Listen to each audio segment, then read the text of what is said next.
right now, been looking forward to talking to this gentleman for a minute. He has a long history of being one of the original punk rockers and innovators of punk rock in the Cleveland, Ohio area. He's a legend all over, really, but he's been in a ton of bands, including The Dark and Knife Dance and Stepsister. The Decapitators, Dynamite Jack, Dead Federation. I mean, he's been in a ton of bands, and his new band is called Black Static Eye. And welcome Tom Dark to the Church of Rock radio show. Hey, bro. Hey, how are you, man? Good, dude. And I forgot to mention all the record labels that you've run too, man. Yeah, well, I had back in the 80s, I had New Hope Records, which put out a couple releases of the New Hope compilation and an Outerwear cassette tape. That was in 1983. And then we had another label, or should I say, I had another label called Hit and Run Records, and that was from 1980 till, I don't know, I think 93. And then my current label that I've had since 94 with my wife, Mary Ellen Tomazik, a.k.a. Scary Ellen. She's a DJ on WCSB, Cleveland State, 89.3. We have Red Owl Records from 94 until the present. Right Nice. Now. And when I met you was back in like 88, 89, when you were fronting the band Knife Dance, and Knife Dance was actually on the Hit and Run Records label, right? Correct. Yeah, that's right, man. I loved Knife Dance. That was such a great band. Thank you. A lot of people love that band, and we did about 3 reunions. 2000 something. I would have to look at the dates. What happened to whatever happened to our mutual friend and your ex-drummer, Mr. Ant? Ant is currently living in down near Akron, Ohio, and he's married, and he kind of got out of music. He had a good thing going. I don't know if you were aware of it. Did you ever hear of Uncle Scratch's Gospel Revival? I have heard of it, but I don't think I heard the music or anything. It's just a 2-piece. It's just Ant on guitar, on vocals, and then brother Ed, who unfortunately passed away, was on drums. But he played kind of a drum set that was like cardboard and you had to see it to believe it kind of thing. I think the gentleman from Percifer, the guy from Tool, one of his side bands, took them on the road. Okay. So they got, flowing in and out, kind of doing the rock star thing. But it was a really cool inventive idea. They kind of reminded me of that band Do-Rag. Yeah. I don't know if it's Bob Log. Definitely different. That's what it reminded me of. Yeah, we have a unique band. One of our biggest supporters of the Church of Rock radio show is Bill Meisner down in Los Angeles, and he heard that you were going to be on the show, and he was like, oh man, I'm a big fan of Tom's band The Dark, and he was telling me about some of the material he has by The Dark, and so you've got Dark fans tuned in, man.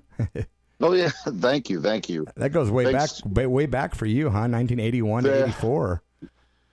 Yeah.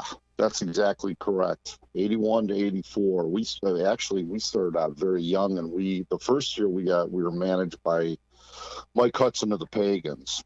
I'm sure everybody's familiar with the Pagans. They're up there with the Dead Boys. I think the Pagans were on a compilation album with me. I might be wrong. If it might have been a different Pagans, but it was a compilation called Bands Only a Mother Could Love on Mother Records. No. Not the same one? Okay. That was a different Pagans then. Mm-hmm. And your first band was way back in 1979. You were with the Decapitators, right? Correct. Damn. That's basically was The Dark. But then my brother Scott, who was on bass, and David Araka, who was on drums, they decided to just gotta go their own way. And we got this cat named David Richmond on drums. And so it was me on vocals, Robert Griffin on guitar, and David Richmond on drums, like I said. And we ended up playing one show in 1980 in the basement of a church called The Well. It was kind of like a rec center for kids, and we played 2 hours of we had about 9-10 originals, and the rest was like all covers, like Dead Boys, Pagans, Crime, Germs, that kind of thing. And you know, at that time, nobody had heard of those bands because it was kind of cheesy, like high school kids. So that was like the early days of the punk scene there in Cleveland area, huh? Oh yeah, yeah. Well, before us, there was, like, you know, the Pagans and the Dead Boys and things of that nature. I mean, that goes way back. If you actually really look at the original punk band from Cleveland, Ohio, I would say that would be the Electric Eels. Yeah, And the Electric Nick Eels were in Knox. the early 70s. With Nick Knox on drums, right? Yes, that's correct. Unfortunately, from he the just Cramps. passed away a couple of years ago too. Yeah. Now, did the Cramps play a lot in Cleveland? I know they were from there. I know they moved and stuff, but did they play a lot in the Cleveland area? I think what the Cramps were doing is they kind of stayed here a little bit, but they were trying to look for people to get in the band. And I think at that time they got Miriam, that, you know, she runs Norton Records. That's right. Yeah. And then from there they ended up moving to New York City. So I don't think they really officially played here as a band. I think they were just looking for members. Okay. You know. Yeah. And then of course once they got, you know, their band established with Nick, after Miriam left, well, what am I saying? She did play with them, but when they got Brian Gregory, they started playing out a lot in New York, and then they came back to Cleveland and played. What's the deal? I saw a 2-disc set called Cleveland Screaming. It's a DVD, and I don't really know much about it. Are you on that by chance? Yes.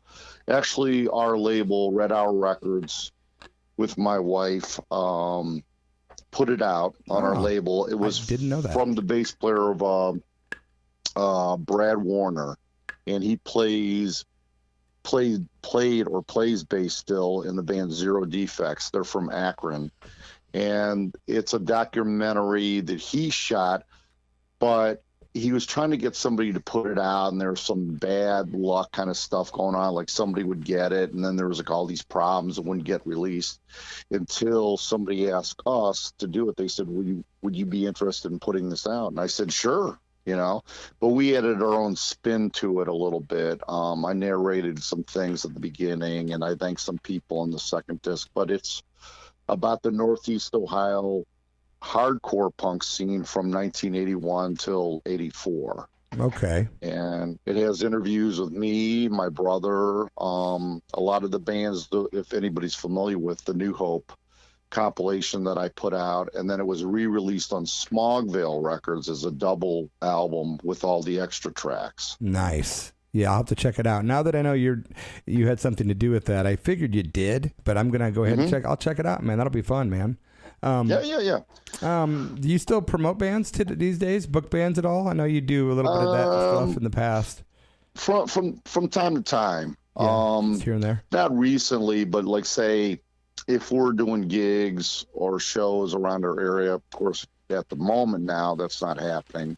Yeah. But usually if people ask, you know, sometimes we'll do trade-off shows. Like we had a friend up in Buffalo, and they're going to come down here and play, and they got us a show up in Buffalo. Once in a while, I'll help promote bands. Also, your band Black Static Eye. How long have you guys been together? Since 2017. Right, and the new album is Fortune Teller, right? Correct, The Fortune Teller. The Fortune and Teller. Before that, the year before was The Confession Box. How is Black Static Eye different, say, than some of your other bands like Stepsister or Knife Dance that I'm familiar with? I think we're not really. I think we're just doing like what we consider our version of like whatever you want to call it, punk rock. And when I say that, that doesn't mean we're not really doing hardcore or metal or crossover or when we started out. But it sounds a lot different now. We're doing like a lot of like stuff. Maybe say if you're familiar with like Laughing Hyena's Birthday Party. Oh yeah. Things of that nature. Although it's involved, that's more in the first disc. Now it's a little more, you know, rock. I mean, I think people like the new disc a little bit better. Okay. And so we just kind of like play whatever we want to play. We're actually a bunch of older guys now that've been around from the scene from the beginning. So yep, it seems we're all starting to be in that boat. yeah, I am 55. I'm 1 year younger than you, man. Oh wow. Yeah, 1 year. But I'm glad you're still alive and kicking, man. Me too, just bro. Like, all this. Me too. Yeah. It's all good. What was I going to ask you, dude? Yeah, you've been in all these bands. Did you have something, Tracy? Well, I just kind of had a couple general questions that, I like to ask. And I don't know what you do, in your spare time when you're not, playing in the band. But if you could go back and do something completely different, like what would be your second love? Like what would have been your second choice as a, kind of a career other than music? Well, I've always liked the arts, and I still kind of want to do this now. I maybe I'll get inspired to write a book. Yeah. Or, paint, things of that nature. Even like when I thought music was maybe possibly like I wasn't going to do it, there's always somebody that seeks me out and says, hey, would you like to do a band? And I usually go, okay. Right. And then, but I always have things like, for instance, with the help of my wife, we helped put out the Cleveland Screaming thing. And I'm glad we did that because it got shown. But at the same time, it would be like, why isn't this on DVD? And we finally made that happen. So, you have to look at like what you're grateful for. I'm like, hey, I'm glad somebody did this. It got released. I'm interviewed in it. I was there. But I would still like to, write a book. And maybe I'd like to paint. Go on to do something different. Yeah, I'm always curious as to what our guests will say, because when I first started asking that question, I got some answers that I didn't expect, and so I always like to ask that. Nah, I never, I like movies and stuff, like cult stuff, and I was like, well, if you weren't doing this, would you like per se like run a company that puts out or stocks, stuff like that? But ever since technology's come along, and yeah, like I still go to B-movie like horror conventions and things of that nature and pick up stuff. But now since you've had like Netflix and things of that nature, that's so overwhelming, isn't it? It kind of bums me out. Yeah, it's just too much. It's too much. It's too much information overload. You know what I mean? Mm-hmm. Yeah, that's why we've heard Black Static Eye called their first disc the Confession Box, because it seems like everything's out in the open, and it's almost like people just, even on Facebook, just admit their like sins or something, like right? I'm doing this or I did this, and it just draws you in. Yeah, it does. I know that's maybe a little off the subject. It just I think today there's not a lot of mystique to things, where before, and Buddy can like it, totally get what you're saying. This. We didn't know him, he didn't know us, but we showed up, and it's like, okay, and we get to see it. And I remember that show just like it was yesterday, guy, in the hall. You read he came down to the meeting you and everything. No, Knife Dance played Peoria, Illinois in '89 at the Italian American Hall. Oh wow! Correct, that is correct. And I remember that. And you, at the end of the show, you had a fire extinguisher. You're just going like all over everybody. Everybody's like running for the doors and everything. I just thought it was great. Oh, that was that show. Yes, it was that show. Because you know what, the local newspaper people were there with these tripods with like cameras set up, and we just came out blasting the fire extinguisher from behind the curtains in the theater, and just the whole place filed out, and you couldn't even see 3 feet in front of you. I remember. I was just sitting in the back because I was watching our merchandise, and I was just laughing my ass off. I thought it was like funny as heck. I forgot that was that show. But it just, you read like the underground thing of fanzines, and it's like, well, who's this guy, and what's this band about? Or just meeting people, and even like when you got records or books or anything, somebody would, tell you about it, or you would tape trade. Remember all that kind of stuff. Yeah, it's a whole different animal now, man. Everybody's so jaded. It's good. You get information on it, but it's just like different. It's kind of like, it's different, but there's like not a lot of mystery or mystique to it. True. You know what I'm saying? It's just a lot of things that I really loved kind of died. There's no underground anymore. There really isn't, seriously. And it's kind of like strange, because our version of like what we like punk rock, like when things came in with Green Day and everything got kind of poppy and all that kind of, that's not punk rock to me, because it doesn't have an edge. It's like, it's very acceptable. Yeah. And every kid I know now is in a way punk rock. Yeah, it's just weak. When I first heard the expression, someone said, and this has been years ago, but someone said, I'll never forget it. And I heard someone say, Green Day, godfathers of punk. And I almost literally fainted. I just, I couldn't believe I was hearing it. I mean, my wife and I went to see, she's extremely good friends with GBH, and she's known them since the beginning. And we went to see GBH like last year. And it's like funny, because some people that we hadn't seen in a while from the older crowd of people showed up. And this one friend of ours, Joe Clampett, he used to be in the Idiot Savants and Positive Violence back in the 80s. He started asking people that were wearing the T-shirts, what's your favorite song by this band? And they couldn't name anything. No. And he's like, well, how are you wearing the T-shirt of a band if you can't even name the songs? They go, because it looks good. It's just a fashionable thing. They started wearing them at selling them at Walmart and JCPenney Get your Misfit Skull T-shirts. Yeah. Oh yeah. Unbelievable. I still have the original Misfits shirts from Glenn when he had the Fiend Club thing. That's right, man. Yeah, he used to do his own mail order. I had a jacket, Fiend Club jacket, and somebody stole it. That's right. Really? Yeah. I'm still, I'm still friends with everybody, you here. And I still talk to John Brannon of Negative Approach Laughing Hyenas. He's also in Easy Action. Tim Kerr from the Big Boys. I love those guys. Oh, Tim, I'm really glad his artwork, his paintings have taken off and stuff like that. He's really not, I don't think he's really doing music that much. Like, he just fiddles around, but they still stand their ground.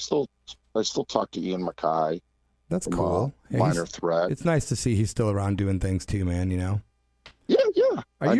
Are you still available at Red Hour Records? Can people reach you? Yes, I am. Yeah, www.redhourrecords.com. Nice. That is where you find Tom Dark, and to catch up with him and his music. We have run out of time, Tom, but I want to play a tune from your new album, man, which we're going to do now from The Fortune Teller. We're going to do a song which I listened to the whole album, and I decided the one I wanted to play was the one I told you about. It's called Those Eyes, and it's a 7-song CD, and we are super stoked to have had you on the show, my brother, and I appreciate you making the time.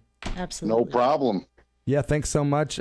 Keep in touch, Tom, and we'll play this tune, and then once we get this interview up on our YouTube channel, we'll send it over to you. Thank you very much, and it's a pleasure talking to you too. Yes, thank you so much, Tom. It's been really really good talking, and we hope to have you on again in the future. No problem. Anytime. Tom Dark at the Church of Rock and KSKQ. Thanks again, bro, and keep in touch, man. I shall. Okay, man. Much love, bro. Take care. All right. Bye-bye. Bye-bye.